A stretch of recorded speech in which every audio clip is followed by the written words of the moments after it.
Let in number 39.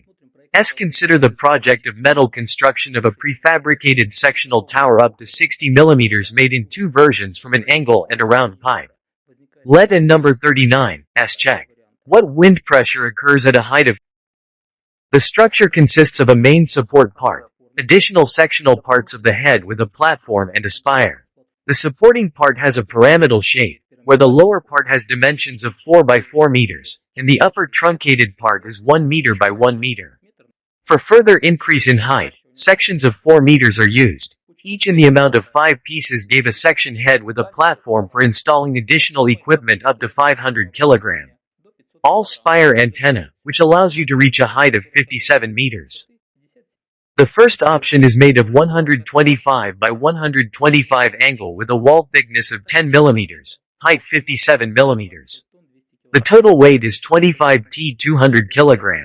The area of the entire surface is 350 square meters. The second option is made of a round pipe with a diameter of 133 millimeters, a wall thickness of 6.5, and a height of 57 meters. The total weight is 25 tons 600 kg. The open surface area is 342 square meters. The material is Saint 3 SP. At a height of 60 meters, the wind speed in some regions can reach 50 meters per second in the first calculation case. We will take into account this wind speed in conditions of uniform flow, and also apply the load from auxiliary equipment and icing.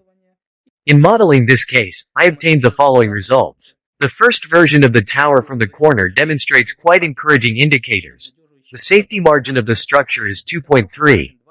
The maximum stress occurs due to natural powder in the lower part of the fastening of the structures to the foundation and is equal to 94 megapascals. The deviation of the structures from the vertical is 31 centimeters. The second version of the round pipe design is expected to demonstrate superiority over the first version from the corner.